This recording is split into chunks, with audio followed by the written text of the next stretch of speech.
یہ وہ چوکی اور اس کے درمیان کا فاصلہ آپ دیکھ رہے ہیں. اگر اب وہاں پہ کماد میں کسی بندے کو بٹھاؤں تو یہاں چوکی والوں کو نہیں نظر آئے گا. تو کیا پولیس کے جو جوان ہیں ان کی جانیں اتنی سستی ہیں کہ جناب ان کو دو پہ لگا دیا جائے؟ اب یہاں پر چوکی نہ کوئی یہاں بلڈنگ ہے، نہ کوئی یہاں پر سہولیات ہے، نہ ان کے پاس کوئی یہاں پر جدید ہتھیار دیے جاتے ہیں. اور ڈاکو کے پاس راکٹ لانچر بھی ہیں، ڈاکو کے پاس دستی بم بھی ہیں، وہ جہاں سے جہاں یہاں پر ہٹ کر سکتے ہیں. اور جوانوں کو یہاں پر کھڑا کیا گیا ہے جہاں پر صرف ایک مٹی کی جو ہے نا وہ کچی دیوار ہے اور ان کے پاس آگے کیا چیزیں ہیں کچھ بھی نہیں ہے.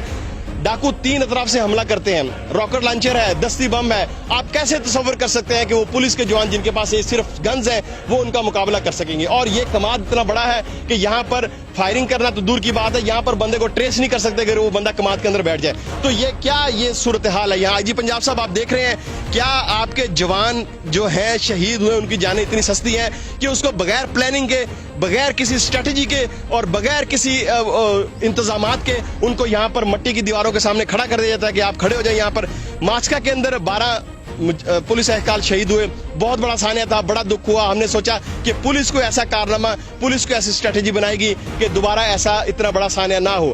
اغوا برائے تاوان اور دوسرے ہنی ٹریپ کے تو معاملات الگ ہیں، لیکن وہ جوان جو ان لوگوں کے شہریوں کی حفاظت کے لیے تعینات کی جاتے ہیں وہ بھی کسی کے لال ہے. ان کی بھی ماں باپ ہیں، ان کے بھی بچے ہیں جو ان کا گھر میں انتظار کر رہے ہیں کہ ماں باپ ہمارے لیے جو ہے نا وہ روزی روٹی کمانے گئے ہیں یا ڈیوٹی پر گئے ہیں. لیکن اب بتائیں کہ اب کیا ہوگا؟ ان کو گریجویٹی بھی مل جائے گی، آپ 1 کروڑ کا مکان بھی دے دیں گے، سارا کچھ ہو جائے گا، لیکن کیا ان کے باپ واپس آ جائیں گے؟ کیا ان کا بیٹا واپس آئے گا؟ کیا ان کا بھائی واپس آئے گا؟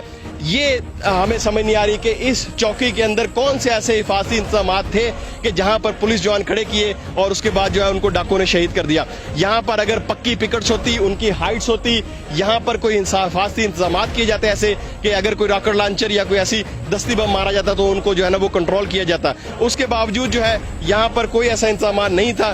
یہاں کہ لوگوں کا کہنا ہے کہ ڈاکوؤں کی تعداد 40 کے قریب تھی جو تینوں طرف سے آئے ہیں. یہ گاڑی کھڑی تھی ایلیٹ کی فورس کی جہاں پر فائرنگ ہوئی. ابھی تک یہاں پر گاڑی کے شیشے بھی موجود ہیں. یہاں پر دیکھیں جی، یہ صرف ایک بینچ پڑا ہے اور یہ ہے وہ چوکی جو سائے کے لیے ان کو ایک شیڈ دیا ہوا ہے. صرف یہ دیکھیں جی، یہ صرف شیڈ دیا ہوا. اور شیڈ دیکھیں کہ جب اس کو گولیاں لگی ہیں، راکٹ لانچر مارا گیا ہے، یہ شیڈ کی صورتحال دیکھ لیں. یہ ہوگی جی، یہ پھٹ گیا ہے سارا، ٹھیک ہے. یہاں پر گولیاں لگی، شہید جو ہوئے ان کے خون ابھی تک یہاں پر موجود ہے. اور یہ آپ کو نظر آ رہا ہوگا، یہاں پر یہ فائرنگ ہے، ساری یہ فائرنگ ہے اور یہاں پر گولیاں لگی ہیں. اور یہ دیکھیں یہ فائرنگ ہے، یہاں پر ابھی تک گولیوں کے نشانات یہاں پر موجود ہیں جہاں سے گولیاں لگی ہیں. اب اتنے سے ایریے میں اگر 7 جوان کھڑے ہیں اور آس پاس سے 40 بندے جو ہیں وہ مختلف جدید اسلحہ لے کر پہنچ جاتے ہیں، تو آپ بتائیں کہ وہ جوان جو ابھی میرا خیال ہے کہ شاید کانسٹیبل ہیں، تو وہ کیا اس صورتحال ہوگی ان کی، کیا ہوگا؟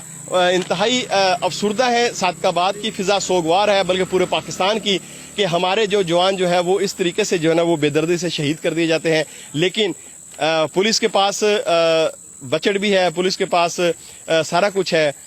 ریاست چاہے تو کچھ بھی کر سکتی ہے، لیکن ہمیں نہیں سمجھ آ رہی کہ ریاست کچے کی طرف جو ہے نا اپنی توجہ کیوں نہیں دیتی اور کیوں نہیں اس کا کلا کمک کرتی ہے، کیوں اس کے بارے میں جو ہے ابھی تک اتنی ڈھیل دی جا رہی ہے کہ ہر سال جو ہے وہ ایک نیا سانحہ ہوتا ہے. ہمارے SHO جو ہے رانا رمضان صاحب وہ شہید ہو گئے. بہت سے ایسے مجاہد ہیں جو کچے کی سرزمین کے اوپر جو ہے نا قربان ہو گئے. لیکن کچا ویسے کا ویسا ہی ہے، ڈاکوں کے گینگ ویسے کے ویسے ہی ہیں، ویسے ہی حالات چل رہے ہیں اور ویسے ہی سارا کچھ ہو رہا ہے. تو خدا رہا اس کے بارے میں کوئی آپ سیریس اس کے بارے میں جو ہے وہ ایکشن لیں، کوئی ایسا پلان کریں تاکہ آنے والے وقت میں اور فیوچر میں کسی کا بھائی، کسی کا بیٹا اور کسی کا باپ جو ہے وہ کچے پر قربان نہ ہو. اپنے میزبان قمر فریق کو اجازت دیجیے گا. اللہ حافظ.